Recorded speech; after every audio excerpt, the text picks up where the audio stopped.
بسم اللہ الرحمن الرحیم۔ السلام علیکم۔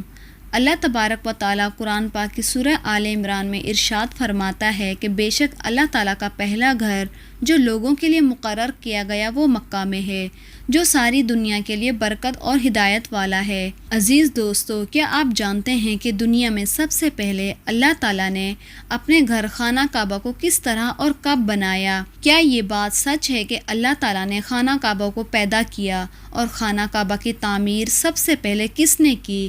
یعنی کہ خانہ کعبہ کو سب سے پہلے کس نے بنایا؟ اور خانہ کعبہ کا حج اور طواف کرنے والے سب سے پہلے کون لوگ تھے؟ ابھی جو خانہ کعبہ موجود ہے اس کی تعمیر یعنی کہ بنائے ہوئے کتنے 100 سال ہو گئے ہیں؟ خانہ کعبہ کو اب تک کتنی بار تعمیر کیا جا چکا ہے؟ اور خانہ کعبہ کی تاریخ کیا ہے؟ عزیز دوستو، ان سارے سوالوں کے جواب آج ہم آپ کو قرآن و حدیث کی روشنی میں بتائیں گے۔ خانہ کعبہ ایک ایسی مقدس جگہ ہے جس کو دیکھنے کے لیے ہر مسلمان تڑپتا ہے اور جس کا طواف کرنے کے لیے ہر مسلمان کا دل ترستا ہے۔ جو ایک بار خانہ کعبہ دیکھ کر آ جاتا ہے اس کے دل میں آرزو اور تمنا اور بڑھ جاتی ہے۔ عزیز دوستو، ابھی جو خانہ کعبہ موجود ہے وہ 404 سال پرانا ہے۔ خانہ کعبہ کو اب تک 10 بار تعمیر کیا جا چکا ہے۔ عزیز دوستو، خانہ کعبہ کی سب سے پہلے تعمیر حضرت آدم علیہ السلام کی پیدائش سے بھی 2000 سال پہلے ہوئی تھی۔ خانہ کعبہ کو سب سے پہلے اللہ تعالیٰ کے حکم سے فرشتوں نے بنایا تھا، جس کی تفسیر کتاب قرطبی میں ملتی ہے کہ جب اللہ تعالیٰ سے فرشتوں نے کہا کہ انسان تو پیدائش کے بعد زمین پر جھگڑا اور فساد کرتے ہیں اور بہت خون ریزی کرتے ہیں، جس پر اللہ تعالیٰ نے ان سے فرمایا کہ جو کچھ میں جانتا ہوں وہ تم نہیں جانتے۔ فرشتے اس جواب کے بعد یہ سوچنے لگ گئے کہ اللہ تعالیٰ شاید ہم سے ناراض ہو گیا ہے۔ اس وقت فرشتے اللہ تعالیٰ کو راضی کرنے کے لیے اللہ تعالیٰ کے عرش کے نیچے طواف کرنے لگے اور اللہ تعالیٰ کی تسبیح بیان کرنے لگے، تو اللہ تعالیٰ نے ان پر رحمت نازل فرمائی اور اپنے عرش کے نیچے خوبصورت اور حسن و جمال والا گھر تعمیر کروایا، اور یہ گھر فرشتوں کے بیچ بیت المعمور کے نام سے جانا جاتا ہے۔ جس طرح اللہ تعالیٰ سورہ ہود کی آیت میں بیت المعمور کا ذکر فرماتے ہیں۔ میرے دوستو، بیت المعمور فرشتوں کا خانہ کعبہ ہے، اور یہ 7ویں آسمان میں عرش کے اوپر خانہ کعبہ، یہ 7ویں آسمان میں عرش کے نیچے، اور خانہ کعبہ جو زمین پر موجود ہے بالکل اس کے اوپر آسمان میں موجود ہے، اور یہ فرشتوں کے لیے بھی ویسی ہی اہمیت کا حامل ہے جیسے کہ زمین پر خانہ کعبہ ہمارے لیے اہمیت رکھتا ہے۔ یہ آسمان والوں کا قبلہ ہے۔ ہر روز 70,000 فرشتے اس کا طواف کرتے ہیں اور نماز کے لیے حاضری دیتے ہیں۔ جو فرشتہ ایک بار بیت المعمور میں طواف کر لیتا ہے یا نماز پڑھ لیتا ہے، اس کے بعد دوبارہ اس کو کبھی موقع نہیں ملتا، بلکہ ہر روز نئے 70,000 فرشتے بیت المعمور میں حاضری دیتے ہیں اور اللہ تعالیٰ کی عبادت کرتے ہیں۔ بخاری اور مسلم شریف کی حدیث میں ہے کہ حضور صلی اللہ علیہ وآلہ وسلم کو بھی بیت المعمور دکھایا گیا۔ سب سے پہلے اللہ تعالیٰ نے فرشتوں کے لیے کعبہ بنایا جس کو بیت المعمور کہا جاتا ہے، اور اس کے بعد اللہ تعالیٰ نے فرشتوں کو حکم دیا کہ زمین پر بھی اس بیت المعمور کے جیسا میرا گھر بنائیں، تاکہ جس طرح فرشتے بیت المعمور کا طواف کرتے ہیں اسی طرح زمین پر میرے بندے اس گھر کا طواف کریں اور میری عبادت کریں۔ چنانچہ فرشتوں نے اللہ تعالیٰ کا حکم کی تعمیل کرتے ہوئے سب سے پہلے زمین پر بیت اللہ شریف یعنی کہ خانہ کعبہ تعمیر کیا اور اس کا طواف شروع کیا۔ فرشتوں نے سب سے پہلے خانہ کعبہ کا حج بھی کیا۔ خانہ کعبہ کی دوسری تعمیر اس وقت ہوئی جب اللہ تعالیٰ نے حضرت آدم علیہ السلام کو پیدا کرنے کے بعد زمین پر اتارا۔ اس طرح جب حضرت آدم علیہ السلام جنت سے زمین پر تشریف لائے تو حضرت آدم علیہ السلام نے اللہ تبارک و تعالیٰ کی بارگاہ میں عرض کیا، یا رب العالمین، میں یہاں نہ تو ملائکہ کی تسبیح و تکبیر سن سکتا ہوں اور نہ ہی کوئی عبادت گاہ دیکھتا ہوں، جیسا کہ آسمان میں بیت المعمور کو دیکھا کرتا تھا جس کے چاروں طرف فرشتے طواف کیا کرتے تھے۔ حضرت آدم علیہ السلام کی یہ فریاد سن کر اللہ تعالیٰ نے حضرت آدم علیہ السلام سے فرمایا کہ جاؤ، جہاں ہم نشان بتائیں وہاں کعبہ بنا کر اس کے چاروں طرف طواف کرو اور اس کی طرف منہ کر کے نماز بھی ادا کرو۔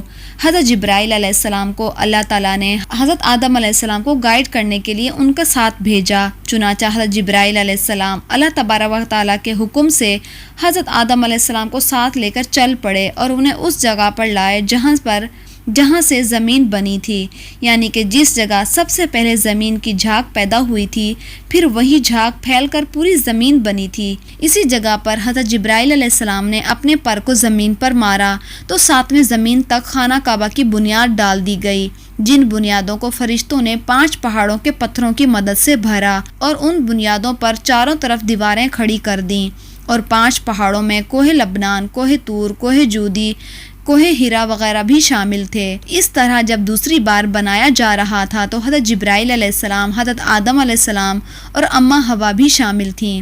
حضرت اماں حوا مٹی اٹھا کر لاتی اور حضرت آدم علیہ السلام خانہ کعبہ کو بناتے جاتے۔ جب خانہ کعبہ کی تعمیر کا کام پورا ہو گیا تو پھر اللہ تعالیٰ نے حضرت آدم علیہ السلام کو طواف کرنے کا حکم دیا اور ساتھ ہی فرمایا کہ آپ پہلے انسان ہیں اور یہ پہلا گھر ہے۔ پھر حضرت آدم علیہ السلام خانہ کعبہ کی طرف منہ کر کے نماز ادا کیا کرتے تھے اور اللہ تعالیٰ کی عبادت میں لگے رہتے تھے۔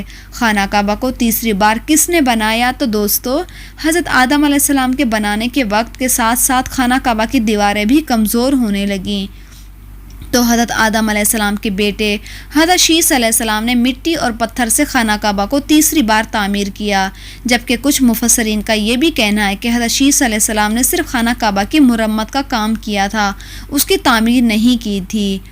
خانہ کعبہ کو چوتھی بار کس نے بنایا؟ تو دوستو، خانہ کعبہ کو چوتھی بار اس وقت بنایا گیا جب اللہ تعالیٰ نے حضرت نوح علیہ السلام کی قوم پر طوفان کا عذاب بھیجا۔ طوفان نوح میں خانہ کعبہ کی عمارت غائب ہو گئی۔ کچھ روایات کے مطابق خانہ کعبہ کی عمارت کو اٹھا لیا گیا اور یہ جگہ صرف ایک اونچے اور لال ٹیلے کی طرح رہ گئی تھی۔ طوفان کے بعد جب حضرت ابراہیم علیہ السلام اس دنیا میں تشریف لائے تو اللہ تعالیٰ نے حضرت ابراہیم علیہ السلام کو خانہ کعبہ بنانے کا حکم دیا۔ حضرت ابراہیم علیہ السلام نے چوتھی بار خانہ کعبہ کو کس طرح بنایا؟ اس واقعے کے پیچھے بھی ایک کہانی کچھ اس طرح سے ہے کہ جب اللہ تعالیٰ کے حکم کے مطابق حضرت ابراہیم علیہ السلام نے اپنی بیوی حضرت ہاجرہ کو اور اپنے بیٹے حضرت اسماعیل علیہ السلام کو مکہ کے بنجر ویران زمین اور پہاڑوں کے درمیان میں چھوڑ دیا، یہاں پر کوئی انسانی آبادی کا نام و نشان موجود نہ تھا اور نہ ہی خانہ کعبہ کی عمارت تھی۔ خانہ کعبہ کی جگہ پر بس ایک لال رنگ کا ٹیلا تھا۔ اس وقت حضرت ابراہیم علیہ السلام نے اپنی بیوی اور بچے کو چھوڑ کر اللہ تعالیٰ کے حکم کے مطابق مکہ کی طرف پہلا سفر کیا۔ اس کے بعد جب دوسری بار حضرت ابراہیم علیہ السلام اپنے خاندان سے ملنے کے لیے فلسطین سے مکہ آئے تو حضرت اسماعیل علیہ السلام کی قربانی کا واقعہ پیش ہوا، اور تیسری بار جب حضرت ابراہیم علیہ السلام مکہ تشریف لائے تو حضرت اسماعیل علیہ السلام کی شادی ہو چکی تھی۔ اس وقت حضرت ہاجرہ رضی اللہ تعالیٰ عنہ کا انتقال ہو چکا تھا۔ اور چوتھی بار جب حضرت ابراہیم علیہ السلام مکہ میں تشریف لائے تو آپ کی ملاقات آپ کے بیٹے اسماعیل علیہ السلام سے نہ ہوئی۔ پھر پانچویں بار جب حضرت ابراہیم علیہ السلام مکہ میں تشریف لائے تو اس وقت اللہ تعالیٰ نے حضرت ابراہیم علیہ السلام کو کعبہ شریف کو بنانے کا حکم دیا۔ حضرت ابراہیم علیہ السلام نے حضرت اسماعیل علیہ السلام سے فرمایا کہ میرے بیٹے، اللہ تعالیٰ نے مجھے حکم دیا ہے کہ میں اس کے گھر کی تعمیر کروں، یعنی اس گھر کو بناؤں۔ تو حضرت اسماعیل علیہ السلام نے عرض کیا، ضرور کیجئے، میں آپ کی خدمت کے لیے حاضر ہوں۔ چنانچہ ایک روایت کے مطابق خانہ کعبہ کی بنیادوں کا نشان حضرت جبرائیل علیہ السلام نے بنایا۔ اس پر حضرت ابراہیم علیہ السلام اور اسماعیل علیہ السلام نے کام شروع کیا۔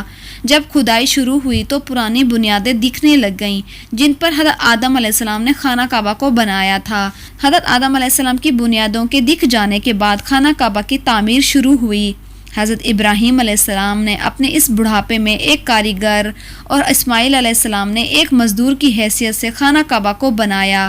کوہ لبنان، کوہ طور، کوہ ابوالقیس، کوہ صفا، کوہ مروہ، ان 5 پہاڑوں سے حضرت جبرائیل علیہ السلام پتھر اٹھا کر لاتے اور حضرت ابراہیم علیہ السلام کعبے میں لگاتے۔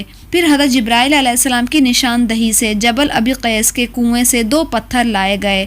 حضرت ابراہیم علیہ السلام ان پتھروں کو اٹھا کر لائے تو ان میں سے ایک پتھر حجر اسود تھا اور دوسرا پتھر مقام ابراہیم کے نام سے مشہور ہوا۔ عزیز دوستو، مقام ابراہیم وہ مشہور پتھر ہے جس پر کھڑے ہو کر حضرت ابراہیم علیہ السلام نے خانہ کعبہ کی دیواریں بنائیں۔ جیسے جیسے خانہ کعبہ کی دیواریں اونچی ہو جاتی ویسے ویسے وہ پتھر بھی اونچا ہو جاتا۔ عزیز دوستو، حضور صلی اللہ علیہ وآلہ وسلم نے ارشاد فرمایا کہ حجر اسود جب جنت سے اتارا گیا تو وہ دودھ سے بھی زیادہ سفید تھا، پھر انسانوں کے گناہوں نے اسے کالا کر دیا۔ ایک اور روایت کے مطابق حضور صلی اللہ علیہ وآلہ وسلم نے ارشاد فرمایا، حجر اسود اور مقام ابراہیم جنت کے پتھروں میں سے 2 پتھر ہیں، اللہ تعالیٰ نے ان کے نور کی روشنی کو بجھا دیا ہے۔ اگر اللہ تبارک و تعالیٰ کے نور کی روشنی کو نہ بجھاتا تو یہ پورب سے پشچم تک سب کو روشن کر دیتے۔ خانہ کعبہ کو 5ویں بار قوم عمالقہ اور 6ٹھی بار قبیلہ جرہم نے بنایا۔ قبیلہ جرہم میں سے جس شخص نے یہ کام کیا اس شخص کا نام حرش بن مداد تھا۔ خانہ کعبہ کو 7ویں بار بنانے والا نبی پاک صلی اللہ علیہ وآلہ وسلم کے پاک خاندان میں سے ایک بزرگ تھے جن کا نام حضرت قصہ بن کلاف تھا۔ انہوں نے خانہ کعبہ کو نئے سرے سے بنانا شروع کیا اور ایک بے مثال پختہ عمارت بنائی۔ دوستو، خانہ کعبہ کو 8ویں بار بنانے کی ضرورت اس وقت پڑی جب قبیلہ قریش کے سرداری کے زمانے میں ایک زبردست سیلاب آیا جس سے خانہ کعبہ کی دیواریں بہت زیادہ کمزور ہو گئیں۔ پھر قریش نے یہ فیصلہ کیا کہ اس کی تعمیر نئے سرے سے کی جائے، تو نبی پاک صلی اللہ علیہ وآلہ وسلم کی ذات اقدس نے بھی اس میں شرکت فرمائی۔ اس وقت رقم کم ہونے کی وجہ سے قریش کی تعمیر میں حطیم کعبہ کو شامل نہیں کیا گیا۔ خانہ کعبہ کو 9ویں بار اس وقت بنایا گیا جب یزیدی فوج کی پتھر بازی کی وجہ سے خانہ کعبہ کی دیواریں کمزور ہو گئی تھیں، تو عبداللہ بن زبیر نے حطیم کعبہ جو کہ قریش کی تعمیر میں شامل نہیں کیا گیا تھا اس کو بھی شامل کر کے بنیاد ابراہیمی پر خانہ کعبہ کو نئے سرے سے بنایا۔